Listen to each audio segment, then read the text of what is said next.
சிவனே நம்மளுக்கு ஸ்ட்ரைட்டா வந்து ஹெல்ப் பண்ணாரு. அந்த சம்பவத்தை சொல்றேன், வீடியோ ஃபுல்லா பாருங்க.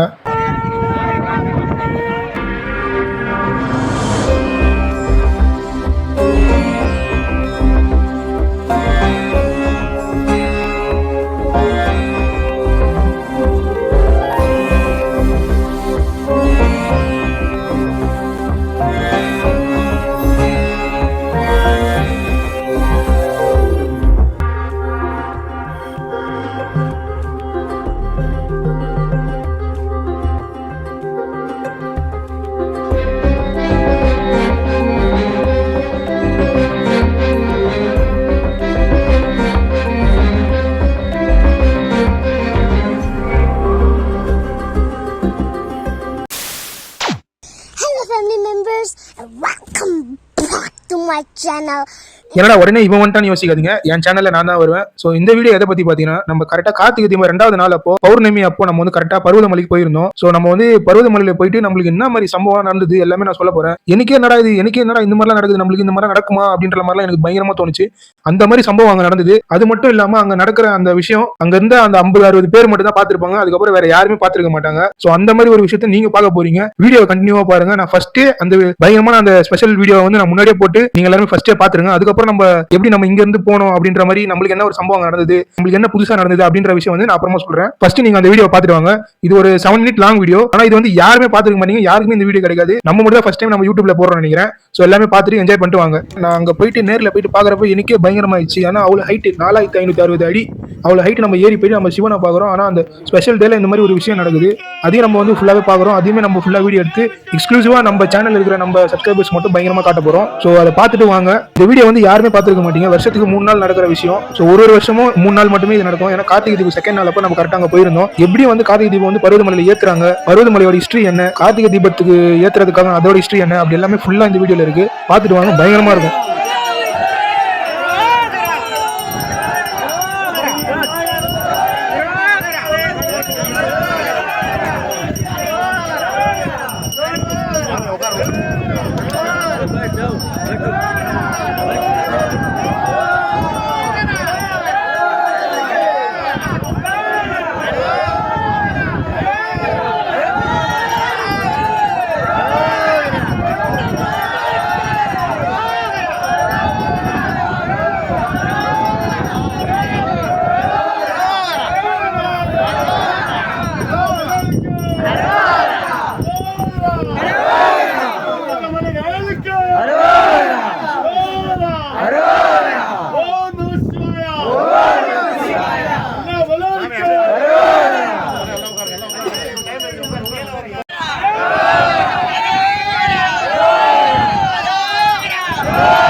சிவகிரி சஞ்சீவி பர்வதமலை, தென்கையிலாயம் என்று அழைக்கக்கூடிய சஞ்சீவி பர்வதமலை, இந்த இடத்துல வந்திருக்கிறோம். இந்த மலையை ஏறினாலே அவருடைய அனுமதி இருந்தால் மட்டும்தான் நம்ம அவர்கிட்ட வர முடியும். பொதுவாக சிவபெருமானை நாம பார்க்கறதா இருந்தாலே அவருடைய அனுமதி இருந்தால் மட்டும்தான் அவருடைய சன்னிதானத்துக்கே நாம போக முடியும்.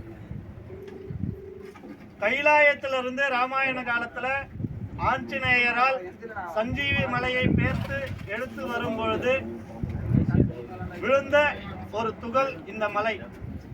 7 கணையாழம், 7 பர்வதம் சொல்லுவாங்க.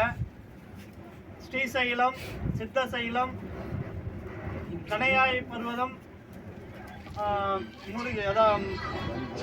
நம்முடைய திரிசூல பர்வதம், இந்த மாதிரி 7 பர்வதங்கள் முக்கியத்துவம் வாய்ந்தது. ஆஞ்சநேயரால தூக்கி வரப்பட்ட இந்த பர்வதத்துல நம்முடைய இந்த தீபக்குழு பர்வதராஜகுல சமூகத்தினரால் இங்க மட்டும் இல்ல, திருவண்ணாமலை, பர்வதமலை, பழனி, இந்த மாதிரி பல்வேறு இடங்கள்ல பர்வதராஜ குல சமூகத்துக்கு மட்டும் முக்கியத்துவம் கொடுத்து ஏன் தீபம் ஏத்துறாங்க அப்படின்னு நிறைய பேருக்கு இந்த சந்தேகம் இருக்கும். ஏன் பர்வதராஜ குலத்துக்கு மட்டும் இந்த முக்கியத்துவம்? திரேதா துவாபரி கலியுகம், 4 யுகங்களுக்கு முன்னாடி ஆதி யுகம், மணியுகம். இந்த பிரபஞ்சம் உற்பத்தி ஆகி மகாபாரதம் கேட்டிருப்பீங்க. மகாபாரத சொற்பொழிவுல உங்களுக்கு சொல்லியிருப்பாங்க, பார்க்கடலை கடையும் பொழுது பல்வேறு விஷயங்கள் அதுல வந்தது. அதுல அமுதம் வந்தத 2 அசுரர்கள், மகாவிஷ்ணு வந்து மோகினி அவதாரம் எடுத்து அமுதத்தை தேவர்களுக்கும், நஞ்சை வந்து நம்ம நஞ்சுண்டை ஈஸ்வரன் சாப்பிட்டாருன்னு உங்களுக்கு தெரியும். அந்த அமுதத்தை 2 அசுரர்கள் தேவர்கள் போல் வேடம் அணிந்து வாங்கி சாப்பிட்டாங்க. அவங்க பல்வேறு ரூபம் எடுத்து கடைசியாக மச்ச அவதாரம் எடுத்து பார்க்கடல்ல போய் சங்கமிச்சுட்டாங்க. மச்சம் என்றால் மீன். அந்த மீன் அவதாரம் எடுத்து பார்க்கடல்ல போய் தங்கினதுனால தேவர்கள் மூவர்கள் எல்லாரும் சேர்ந்து இந்த மச்சாசூரனை அழிப்பதற்காக பர்வதராஜனை அழைத்து பர்வதராஜனிடம் செப்பு படகு உண்டு பண்ணி 33 தேவர்கள் மீனுடைய வலையினுடைய கண்ணாகவும், அம்மனுடைய கணையாயி மோதிரம் அந்த வலையினுடைய யமனுடைய பாசக்கயிறை இழுக்கக்கூடிய கயிறாகவும், திரிசூலமால், சதுர்மால், இப்படி அவங்க விசிறுவலை போடுவாங்க. மீனவர்கள் அதை பார்த்திருக்கலாம். அந்த மீன் வலையில எல்லா தெய்வங்களும் உள்ளடக்கி அந்த வலையை பர்வதராஜனிடத்தில் தேவர் மூவர், மும்மூர்த்தி தேவர் எல்லாம் கொடுத்து அனுப்புவாங்க. மச்சாசுரனை அழிப்பதற்காக செப்பு படகு எடுத்து பார்க்கடலிலே போய் நம்முடைய பர்வதராஜன் வலை விரிக்கும் பொழுது மச்சாசூரனுடன் மீன மகரிஷி தவம் செய்து கொண்டிருப்பார். மீன மகரிஷியினுடைய தவத்தை கலைத்து கரைக்கு இழுத்துட்டு வந்துடுவார். மீன மகரிஷியினுடைய தவம் கலைந்ததால் மீன மகரிஷி பர்வதராஜ குலம் அழிய கடவாய் என்று ஒரு சாபத்தை கொடுத்தார்.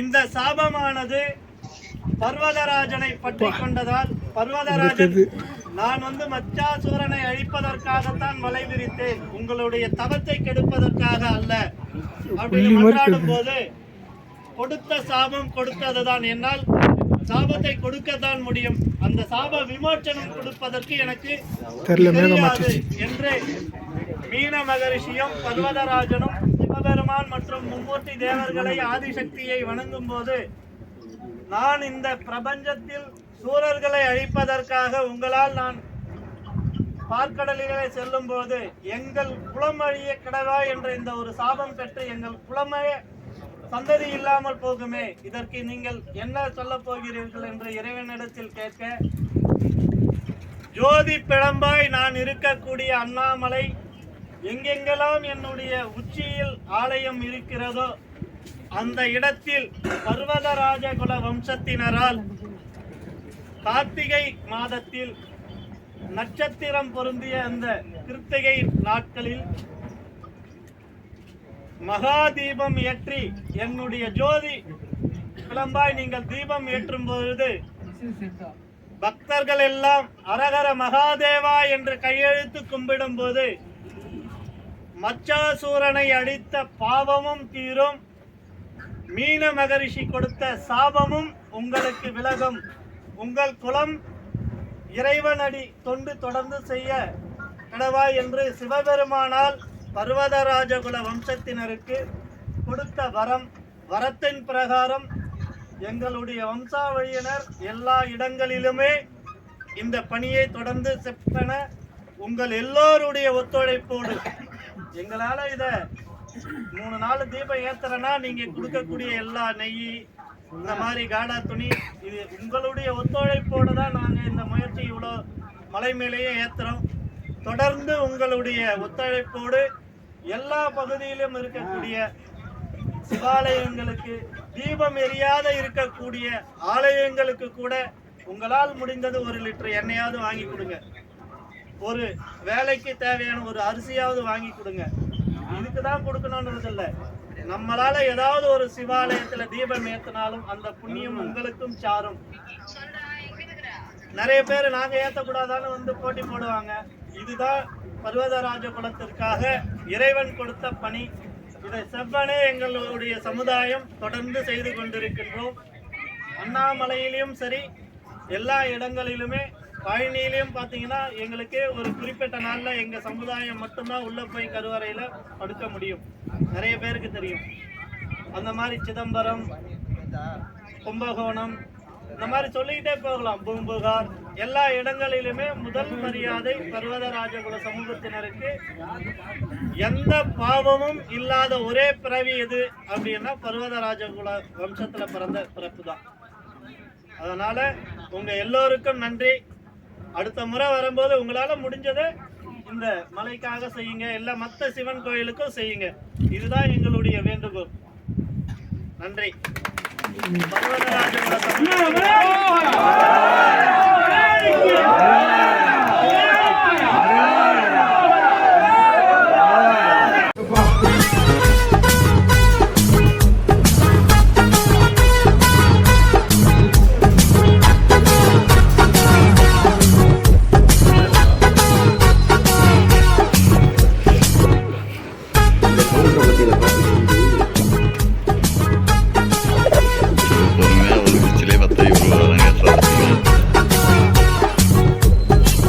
அது ஒன்றும் இல்லைங்க. கீழே எல்லாம் மலை ஏறப்போ கற்பூரை ஏற்றி தான் ஸ்டார்ட் பண்ணாங்க. ஸோ அதே மாதிரி நம்மளும் கற்பூரை ஏற்றி ஸ்டார்ட் பண்ணோம். மேலே திருப்பியும் மேலே வந்ததுக்கப்புறம் கற்பூரை ஏற்றினாங்க. நம்மளும் அந்த மாதிரி ட்ரை பண்ணுறோம். இங்கே இருக்கிற அந்த காற்று, அந்த ஃபோர்ஸுக்கும் உடம்புலாம் நம்ம வந்து அப்படியே ஃப்ரீஸ் ஆயிடுச்சு, கையும் ஃப்ரீஸ் ஆயிடுச்சு. ஏத்துற எரியவே இல்லை. கடைசியில் எரிஞ்சுது, அப்புறம் அமைஞ்சு போச்சு.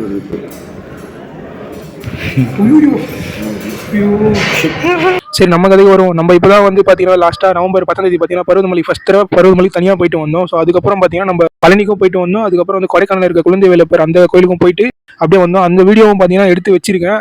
அது வந்து டிராஃப்ட்ல பார்த்தீங்கன்னா எடிட்டிங் அப்படியே போயிட்டே இருக்கு. அது எப்படி இருக்குன்னா, கொசுக்கடி இல்லாமல் நல்லா தூங்குங்க அத்தியம்பேல் அப்படின்ற மாதிரி ஒரு இதில் சுச்சுவேஷனில் வந்து அது அப்படியே எடிட்டிங் டிராஃப்ட்லேயே கிடக்குது.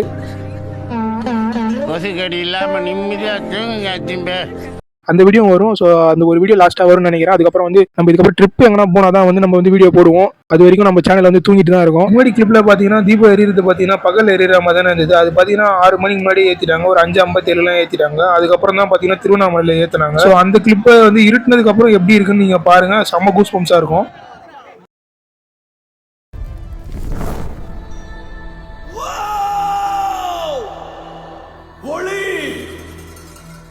ஒளி இருந்தா கண்ணுக்கு முன்னாடி இருக்கிறதெல்லாம் தெரியும். ஆனா ஒளியே இல்லைனாலும் தரிசனம் இருக்கும். இன்னைக்கு நடந்ததுக்கும் முன்னாடி நடந்ததுக்கும் ஆதாரம் விளக்குதான். தெரியுதா?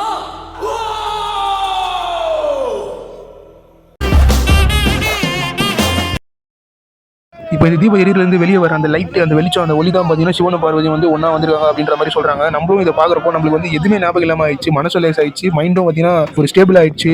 சுத்தமாக எதுவுமே ஞாபகம் இல்லை. நான் பக்கத்தில் இருக்கிற சொன்னேன், ப்ரோ ஒன்றுமே ஞாபகம் இல்லை ப்ரோ, பார்த்துக்கப்புறம் சுத்தமாக எல்லாமே மறந்து போச்சு ப்ரோ அப்படின்றது. அவரும் சொன்னார், ஆமாம் ப்ரோ அதுதான் ப்ரோ பவர் அப்படின்ற மாதிரி சொன்னாங்க. அட்லாஸ்ட் பார்த்தீங்கன்னா எல்லாமே பார்த்தீங்கன்னா நம்பிக்கை தான் எல்லாமே.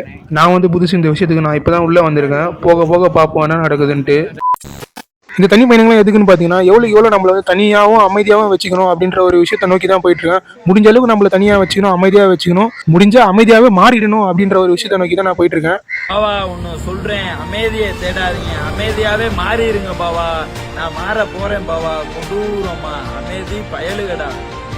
நவம்பர் மாதம் ஸ்டார்டிங்கில் பார்த்தீங்கன்னா ஒருத்தவங்க வர ஈகோ வேற லைட்டை தட்டி விட்டு போயிட்டாங்க. நான் 2025 எல்லாமே நல்லா போச்சான்னு கேட்டா நக்கின்னு தான் போச்சுன்னு நான் சொல்லுவேன். எனக்கு நக்கின்னு தான் போயிடுச்சு. சரி லாஸ்ட்ல நவம்பர் டிசம்பர் ஆச்சு கொஞ்சம் நல்லா போவோம் அப்படின்ட்டு நான் ஒரு சம்பவம் பண்ணேன். அந்த சம்பவம் நக்கின்னு போயிடுச்சு. சரி ஓகே இது நம்மளுக்கு வேலைக்கு ஆகுது, நம்ம தான் மாத்திக்கணும் அப்படின்ட்டு தான் பருவதமலை போக ஆரம்பிச்சு. பருவதமலை போயிட்டு வரேன், அப்புறம் பழனி போயிட்டு வரேன், அப்புறம் கொடைக்கானல்ல குழந்தை வேலை போய் பார்த்துட்டு வரேன். எல்லாம் என்ன சொல்றாங்கன்னா, தம்பி நீ நினைச்சாலும் அங்க போக முடியாதுப்பா, இது சாதாரண விஷயம் கிடையாது, உனக்கு சிவனும் முருகரை வந்து பர்மிஷன் தரணும் அப்படின்னா தான் நீ போக முடியும் அப்படின்னு. நான் அவங்க கிட்ட என்ன சொன்னேன்னா, தம்பி உனக்கு வேணும்னா நீ போயிட்டு வாப்பா, உனக்கு பிளான் போட்டா நீ வந்து கரெக்டா போயிட்டு வரணும், உட்காந்துனே இருக்கக்கூடாது, உட்காந்து எந்த எதுவுமே நடக்காது அப்படின்ற மாதிரி சொல்லியிருந்தேன். நானும் அதுக்கேற்ற மாதிரி பாத்தீங்கன்னா இன்ஸ்டாகிராம்ல ஒரு 2 நாள் முன்னாடியே பிளான் பண்ணி கரெக்டா நான் இதுக்கு போறேன் அப்படின்ட்டு என் அக்கௌண்ட்ல ஸ்டோரி போட்டு கரெக்டா நான் வந்து அந்த டைமுக்கு போயிட்டு வந்தேன். ஒரு ஆணவத்துல தான் சொல்லிட்டு போனேன். ஆனா போற வழியில எல்லாம் நான் பாக்குறது எல்லாமே பஸ்ல போறவங்க எல்லாம் பேசுறாங்க, அப்படி இப்படி போய் பேசுறாங்க. என்ன சொல்றாங்கன்னு பாத்தீங்கன்னா, சிவன் வந்து இவங்களை வந்து கூப்பிட்டுக்கிறாங்க, அதனாலதான் இவங்களால போக முடியுது, யாருமே நினைச்சாலாம் போக முடியாது, சிவனா கூப்பிடணும் அப்படின்ற மாதிரி சொன்னாங்க. கோயில போயிட்டு அந்த தீபம் ஏத்துறப்போ அவர் சொல்றதை நீங்க கேட்டிருப்பீங்க, அது முன்னாடி கிளிப்ல போட்டிருப்பேன். அவருமே இப்படிதான் சொல்றாரு, சிவனோட பர்மிஷன் இல்லாம நீங்க காலை வைக்க முடியாது அப்படின்றாங்க. இந்த மலையை ஏறினாலே அவருடைய அனுமதி இருந்தா மட்டும்தான் நம்ம அவர்கிட்ட வர முடியும். அந்த இடத்துல போனதுக்கு அப்புறம் சரி ஓகே அப்படின்ற மாதிரி நம்ம இதை நம்பலாம் அப்படின்ற மாதிரியும் ஒரு தோணுச்சு லைட்டா.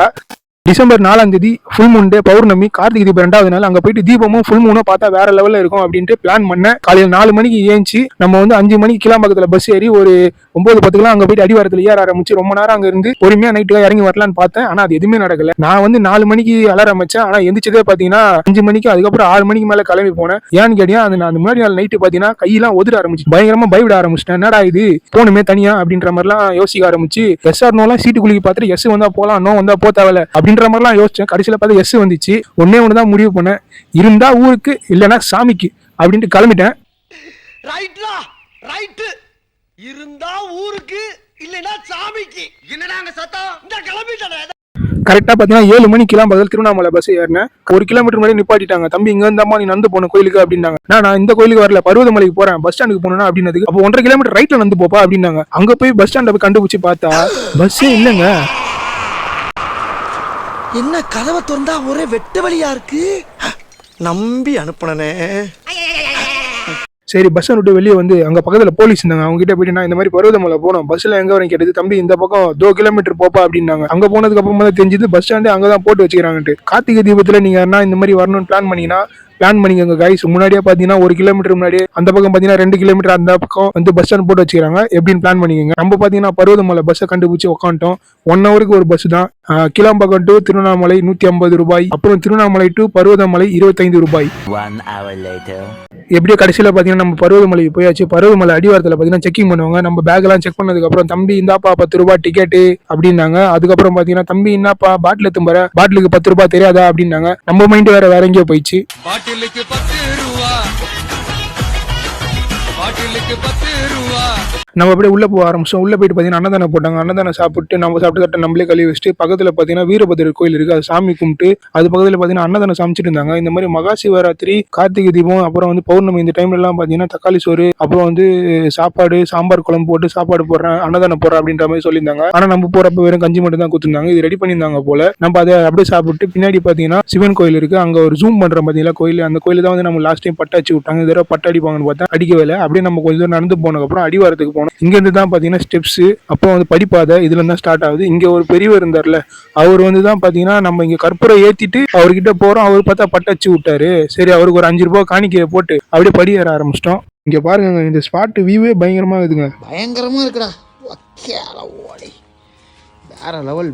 என்ன ஒரு பயங்கரமான விஷயம் பாத்தீங்கன்னா இந்த சைட்ல பாக்குறப்போ நந்தி மாதிரி இருக்கும் மலை, அதே ஃப்ரண்ட் வியூல பார்த்தா ஒரு குரங்கு வந்து கோவில தாங்கி பிடிச்சிட்டு இருக்க மாதிரி இருக்கும். இப்போ கரெக்டா பாத்தீங்கன்னா 700வது படிக்கட்டுல இருந்து ரைட்டு பார்த்தோம்னா அங்க ஒரு பாதை வந்து போவாது, நம்மளே தான் போகணும். அங்க ஒரு ஆரோ மார்க் மட்டும் தான் போட்டுட்டு இருக்கோம். அங்க போனீங்கன்னா அங்க ஒரு ஸ்பாட் இருக்கு. இன்னொரு விஷயம் பாத்தீங்கன்னா சொல்ல வந்துட்டேன், நிறைய பேர் தான் சொல்றாங்க நீங்க முருகரை கும்பிட்டீங்கன்னா அவர் கரெக்டா சிவன் கிட்ட கூட்டு போய் விடுவாரு அப்படின்ற மாதிரி சொன்னாங்க. நான் வந்து முருகரை கும்பிட்டு இருந்தேன். இப்போ பாத்தீங்கன்னா சிவன் கிட்ட வந்துட்டேன். நீங்க எப்படியோ அதை பாத்துக்கோங்க. நம்ம ஸ்பாட்டுக்கு பாத்தீங்கன்னா கரெக்டா வந்துட்டோம்.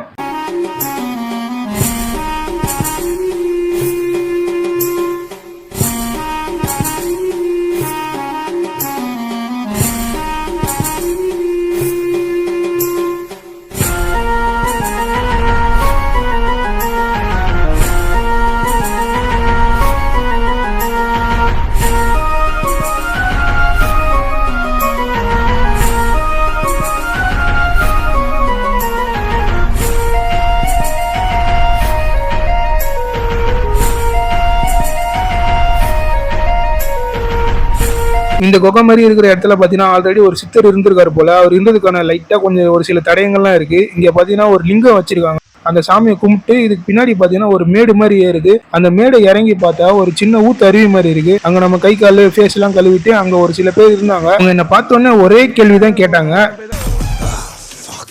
எங்கேயோ பாத்துருக்கேன். இல்ல எனக்கு புரியல. என்ன புதுசா பாக்குற எல்லாருமே பாத்தீங்கன்னா ப்ரோ உங்களை எங்கேயோ பாத்துருக்கேன் அப்படின்ட்டீங்க. அப்படி எங்க தான் பாத்தீங்க எனக்கு ஒண்ணுமே புரியல. நான் லாஸ்ட் வீடியோ தான் வந்து என்னோட ஃபேஸ் ரிவீல் பண்ணி மொதல் வீடியோ போட்டேன். அதுக்கு முன்னாடி நீங்க எங்க பாத்தீங்கன்னு தெரியல. நான் இப்பதான் பாத்தீங்கன்னா இன்ட்ரோவர்ட்ல இருந்து எக்ஸ்ட்ரோவர்ட்டா மாறி ஒரு சேஞ்ச் ஆகி வந்துன்னுக்கிறேன். சரி நம்ம அப்படியே மேலே ஏறி வந்தோம் கைஸ். இங்க பாத்தீங்கன்னா போன தடவை காலி கூடாரெல்லாம் இருந்ததுல அந்த இடத்துல பாத்தீங்கன்னா கடை போட்டுட்டு இருக்காங்க. இது வந்து ஸ்பெஷல் டேஸ்ல மட்டும் தான் இருக்கும்னு நினைக்கிறேன். இது நம்ம எல்லாம் நீங்க வந்து தண்ணி வாங்காம வந்துடாதீங்க. சூப்பர் வெற்றிகரமா பாத்தீங்கன்னா ஒரு 3000 அடி தாண்டிட்டோம். இதுக்கப்புறம் பாத்தீங்கன்னா ஒரு 1500 அடி தான் இருக்குது. மேல போயிட்டு ரைட்ல போனா கடப்பாறை பாதை கூட ஏறி இறங்கிலான்னு வச்சுக்கோங்க. அதுக்கப்புறம் பாத்தீங்கன்னா ஒரு கோட்டைன்னு ஒரு இடம் இருக்குது. அந்த இடத்துக்கு போத பாத்தீங்கன்னா பாதையே இல்ல. சும்மா பாத்தீங்கன்னா ஏதோ ஒரு தகரம் போட்டு வச்சிருக்காங்க. அந்த தகரத்துல பாத்தீங்கன்னா ஓட்டையா இருக்கு. அந்த ஓட்டை வழியை நம்ம கீழே பார்த்தோன்னா அடி வரைக்கும் தெரியுது, பாதாள வரைக்கும் தெரியுது. காலு நடுங்கி போயிடுச்சு. அதுல நம்ம நின்று பாத்தீங்கன்னா கீழே உள்றதுக்கு வாய்ப்பு இருக்கு. அதனால நம்ம ஒரு காலை வச்சு அப்படியே ஜம்ப் பண்ணி வந்துடும். நம்மளும் அந்த மாதிரி ஜம்ப் பண்ணி வந்துட்டோம். இப்படி வந்துட்டதுக்கு அப்புறம் இது மேல கொஞ்சம் ஏறணும் கைஸ். அந்த ஏறி பாக்குறேன் இப்பதானடா இந்த இடத்துக்கு வந்துட்டு போனோம். இந்த மாதிரி இடமே நம்ம பார்க்கவே இல்லையே, இதெல்லாம் ஏறவே இல்லையே இறங்கவே இல்லையே அப்படின்ற மாதிரி ஒரு தலை சுத்தலாய் போச்சு. என்னங்க எனக்கு ஒண்ணுமே புரியல. அதுதானப்பா எனக்கும் புரியல. சரி அப்படியே மேலே ஏறி வந்து பார்த்தா ஒரே பனிமூட்டமா இருக்கு.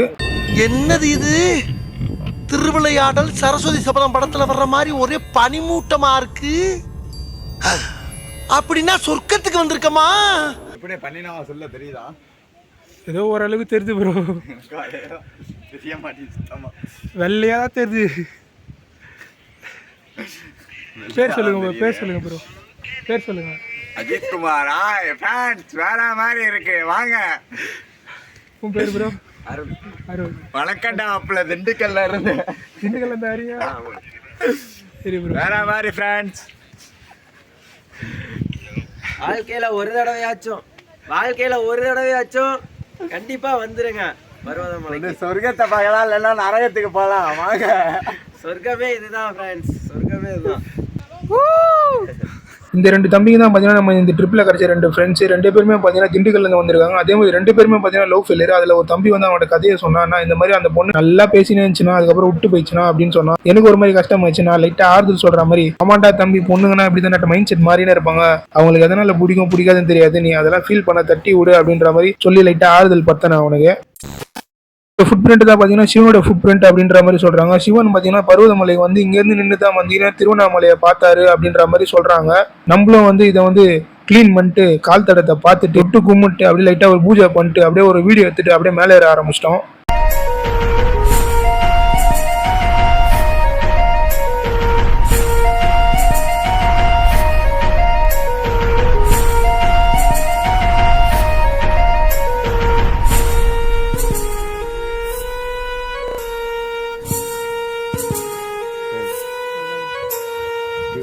வருகின்ற 2026 பார்த்தீங்கன்னா ஒரு 3-4 ரெசல்யூஷன் எடுக்க போகிறேன். அதில் முக்கியமான ரெசல்யூஷன் பார்த்தீங்கன்னா இந்த மனிதர்கள்கிட்ட வந்து நம்ம பேசவே கூடாது, அமைதியாகவே போயிடணும். அதை மீறி நம்ம கிட்ட யாருன்னா பேச வந்தாங்கன்னா போரடித்தால் ஒற்றை புளிய மரத்தில் தூக்கில் தூங்குங்கள், என்னிடம் வராதீர்கள் தம்பிகளே, வகுந்து விடுவேன், எழுத்தாணியை சங்கிலே குத்தி விடுவேன், செல்லுங்கள் தோழர்களே.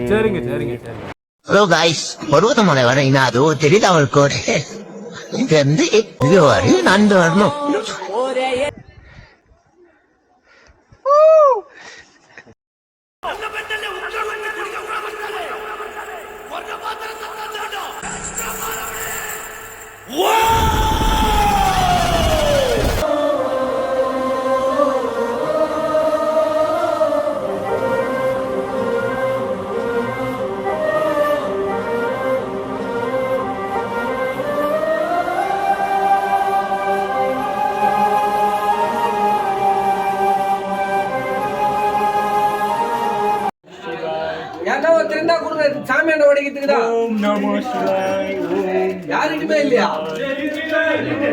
மேலே வந்து சிவனை பார்த்ததுக்கு அப்புறம் தாங்க மனசும் மைண்டும் ரொம்ப நிம்மதியா இருக்கு. அப்படியே லேசா ஆயிடுச்சு. இவ்வளவு தூரம் நம்ம வந்து கஷ்டப்பட்டு ஏறி வந்ததுக்கு ஒர்த்து வருமா அப்படின்ற மாதிரி தான் ஃபீலா இருக்கு. இப்போ நான் டப்பிங் எடிட்டிங் பண்ணிட்டு இருக்கேன். இப்பவும் அந்த கிளிப் எடுத்து பாக்குறேன். பவர் அப்படியே தூக்கி அடிக்குது. ஃபர்ஸ்ட் இந்த கருப்பை ஏற்றுற டாஸ்க்ல வந்து இவனுக்கு தான் பண்ணிட்டு தானுங்க. அதுக்கப்புறமா தான் நானும் கூட வந்து ஜாயின் பண்ணிக்கிறேன்டா அப்படின்னு சொல்லி தான் நானும் வந்து ஜாயின் பண்ணேன். கருப்பரை ஏற்றலான்னு பார்த்தேன். அப்புறமா ஏற்றினேன், அதுவும் அமுச்சு போச்சு. அதுவும் உங்களுக்கு தெரியும்.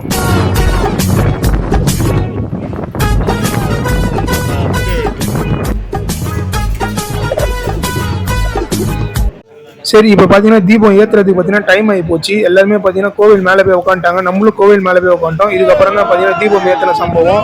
அப்படியே பார்த்தீங்கன்னா ஃபுல் மூணு அந்த நிலாவை பார்க்கறதுக்கு வேற லெவலில் பயங்கரமாக இருந்தது. அந்த நிலா அப்படியே அவ்வளோ உயரத்தில் போய் நம்ம வந்து அவ்வளோ கிட்ட பார்த்தோம். பயங்கரமாக இருந்தது நிலா. ஃபுல் மூண்டு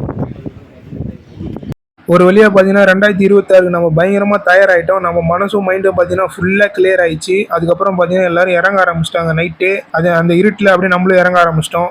ஒரு ஸ்ட்ராங் மேன் பார்த்தீங்கன்னா யாரையுமே போயிட்டு ஃபோர்ஸ் பண்ண மாட்டான், என்னை சூஸ் பண்ணுங்க அப்படின்ற மாதிரி. அவனை கூப்பிட்டாலும் சரி, கூப்பிடலனாலும் சரி, அவனை கண்டுக்குனாலும் சரி, கண்டுகாட்டியும் சரி, அவன் வந்து அவன் வேலையை பார்த்துட்டு போயினே இருப்பான். அந்த மாதிரி நீங்கள் ஒரு ஆளாக மாறினீங்கன்னா வேற லெவலு. அதனால நம்ம சொல்ல வர கருத்து என்னன்னு பார்த்தீங்கன்னா, உங்க வேலையை நீங்க பாருங்க, என் வேலையை நான் பாக்குறேன். டீல ப்ரோ இருங்க ப்ரோ. அவங்க முன்னாடி போயிடுறாரு. அவங்க பாருங்க எது ப்ரோ இந்திரலிங்கம் தாண்டி அந்த வாதி அந்த இது அடிச்சாங்களா அந்த ஜண்டா மாட்டிக்கு தெரியலையே, நான் எதுவுமே கவனிக்கலையே. பஸ்ஸில் வந்துட்டேன். எங்கே வரலையே நீங்கள்? ஊர் தான் வந்தா இருக்கலாம். நான் ஸ்ட்ரைட்டாக திருவண்ணாமலை இறங்கினேன். பஸ்ஸில் உள்ளே வராதுப்பா அப்படின்ட்டாங்க. அப்படியே ஒரு 2 கிலோமீட்டர் நடந்தேன். அங்கே வெளியில் பஸ்ஸு வரும் அப்படின்னாங்க. கரெக்டாக பருவதமலை பஸ் இருந்தது. ஏறி உட்காந்தேன். திருவண்ணாமலைவா? ஆமாம், திருவண்ணாமலைலேருந்து ஒரு 2 கிலோமீட்டர் இந்த பக்கம் தள்ளி வந்தேன். பஸ் ஸ்டாண்ட்லேருந்து இந்த பக்கம் தள்ளி வந்தேன். வந்து கரெக்டாக 12 மணிக்கு தான் எடுத்தாங்களே பஸ்ஸு. 12 மணிக்கு எடுத்தோடனே இங்கே 1 மணி 1:05 1:10 வந்துட்டேன். போலூர்லேருந்து நீங்கள் வர்றது ரொம்ப ஈஸியாச்சு. போர்க்களமா? யாரோ ஃபோன் பண்ணுறாங்க. யாரை மறக்குதான் ப்ரோ? அதெல்லாம் காசு கொடுத்து வாங்கிக்கலாம் ப்ரோ. காசு கொடுத்தா எல்லாமே நீ உனக்கு ஒரு எந்த ஒரு ஃபீலும் எமோஷனும் இல்லாமல் இருந்தேன்னா வச்சுக்கோ, நிம்மதியாக இருக்கலாம். அப்படியே கடப்பார முச்சாச்சா அப்படியாப்போ? இப்போ பாருங்க நிலா பயங்கரமாக இருக்குப்பா. ஃபேண்டசி படத்தில் காட்டுற மாதிரி இருக்கு. அடி முடிஞ்சிச்சுடாப்பா. யூயோ எப்படியோ பார்த்தீங்கன்னா கீழே வந்தாச்சு. கீழே வந்ததுக்கப்புறம் பார்த்தீங்கன்னா அன்னதானம் போட்டாங்க. அன்னதானம் சாப்பிட்டு கொஞ்ச நேரம் ரெஸ்ட் எடுத்துட்டு அப்படியே நம்ம வந்து கொஞ்ச நேரம் அப்படியே நடப்பயணத்தை தனியாக ஸ்டார்ட் பண்ண ஆரம்பிச்சிட்டோம். மேலே அப்படியே நிலாவை பார்த்துட்டு நடக்க ஆரம்பிச்சிட்டோம். அப்படியே வெளியே வந்தோம். கேட்டு வந்தது. கேட்டில் பார்த்தீங்கன்னா நம்ம வந்து பிளாஸ்டிக் பொருள்லாம் கொடுத்துட்டு நம்ம ஒரு 50 ரூபா வாங்கிட்டோம். இந்த இடத்துல ஒரு 2 கிலோமீட்டர் நடந்து போனால் தான் பார்த்தீங்கன்னா பஸ் ஸ்டாண்டே வரும். நானும் நடக்க ஆரம்பிச்சேன். பார்த்தீங்கன்னா கால் வலி ரொம்ப வலிக்க ஆரம்பிச்சு. யாரா லிஃப்ட் கொடுப்பாங்களா அப்படின்ற மாதிரி யோசிச்சுட்டு நடந்துட்டே இருந்தேன். கரெக்டாக ஒரு பஸ் ஸ்டாண்ட் வரது ஒரு 500 மீட்டர் முன்னாடி ஒருத்தர் வந்து லிஃப்ட் கொடுத்தாரு. தம்பி எங்கே போறான்னு கேட்டாரு. பஸ் ஸ்டாண்ட் தானே போறேன். அப்படியா வாப்பா நானும் விட்டுறேன் அப்படின்ற மாதிரி சொன்னாரு. அப்புறம் கிட்ட போக என்ன சொன்னார், தம்பி இப்போ இந்த டைம் ரொம்ப ஆயிடுச்சு, இப்போ பஸ் வராது, நான் வந்து அந்த போலூர் பக்கமாக தான் போறேன், அங்க ஒரு பேட்டை அப்படின்ற ஊர்ல இறக்கி விடுறேன், அங்க பஸ் இருக்கும், நீ வந்து போலூர் போயிட்டு போலூர்ல இருந்து சென்னைக்கு போற பஸ் நிறைய வரும், அதுல ஏறி போய்க்கோ அப்படின்ற மாதிரி சொன்னாரு. லைட்டா பாத்தீங்கன்னா கொஞ்சம் ஃபால்ட்டா பேசினாரு. அதனால தப்பான கூட நம்ம இறங்கி அதெல்லாம் பண்ணிடலாம் அப்படின்ற மாதிரி நினைச்சிருந்தேன். ஆனா அவர் போக பாத்தீங்கன்னா கொஞ்சம் நல்லா பேசினாரு. அவர் வந்த இடமும் தாண்டி எனக்கு வந்து விட்டு போனாரு. அவரை நான் வீடியோ எடுத்தேன். அந்த ஃபுட்டேஜ் எப்படி போச்சுன்னு ஆச்சுன்னு தெரியல, சேவ் ஆச்சு, ஆனா எப்படி போச்சுன்னு தெரியல. ஒரு 7-8 கிலோமீட்டர் நம்ம தாண்டி வந்து விட்டாரு. 20 நிமிஷம் அவர் பைக்ல கூட்டு வந்து விட்டாரு. கடைசியில் இறங்கிட்டேன்னா கடவுள் மாதிரி வந்து ஹெல்ப் பண்ணீங்கன்னா ரொம்ப நன்றிண்ணா அப்படின்ட்டு அவர் பேரை கேட்டேன். அவர் வந்து சிவா அப்படின்னாரு.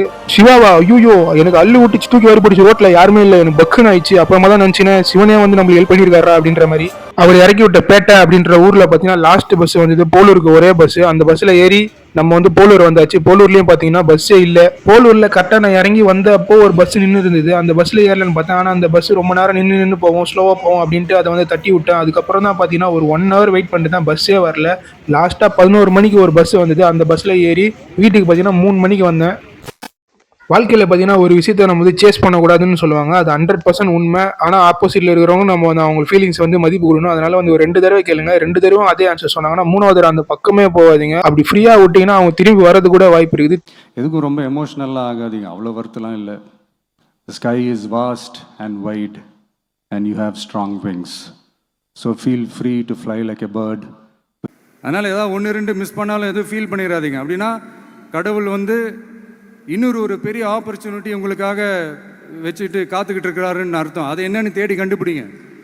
இந்த விஷயம்லாம் பார்த்தீங்கன்னா ஒரு 30 வயசு ஆளுங்க மட்டும் தான் புரியும் அப்படின்னுவாங்க. அதுக்கு முன்னாடி நீங்க வந்து புரிஞ்சு தெரிஞ்சு கரெக்டாக மூவ் ஆன் ஆகிட்டு கரெக்டாக டிசிஷன் எடுத்து பக்காவாக இருந்தீங்கன்னா உங்க லைஃப் வேற லெவலில் இருக்கும். எல்லாருமே பார்த்தீங்கன்னா லைஃப்ல ஒரு டைம் ஆச்சு பருவதமலையை வந்து நீங்க வந்துட்டு போகணும். ஒரு தடவை வரப்போ பார்த்தீங்கன்னா புது எக்ஸ்பீரியன்ஸ் தான் கிடைக்குது. இன்னுமே பருவதமலையில் வந்து நிறைய சொல்லப்படாத விஷயங்கள்லாம் மறைஞ்சிருக்கு. அது எல்லாமே எக்ஸ்பீரியன்ஸ் பண்ணும். எல்லாருமே சேஃபாக வந்துட்டு சேஃபாக போங்க. கரெக்டாக புரிஞ்சுங்கன்னா அதுதான் பார்த்தீங்கன்னா மெச்சூரிட்டி. ஸோ ஒரே ஒரு விஷயம் மட்டும் சொல்லி வீடியோ முடிச்சுக்கிறேன். ரொம்ப லாங்கா போயினுக்குது. புரியுதா? புரியுது. புரிஞ்சுக்க, தெரிஞ்சுக்க, கரெக்டா இருந்துக்க. கரெக்டா இருந்தா புரட்டா கரெக்டா. இருட்டினிலே நீ நடக்கையிலே உன்னிழலும் உன்னை விட்டு விலகிவிடும். நீ மட்டும் தான் இந்த உலகத்திலே உனக்கு துணை என்று விளங்கிவிடும். உனக்கும் இல்லை இது எனக்கும் இல்லை, படைத்தவனே இங்கு எடுத்துக்கொள்வான். நல்லவன் யாரட கெட்டவன் யார், கடைசியில் அவனே முடிவு செய்வான்.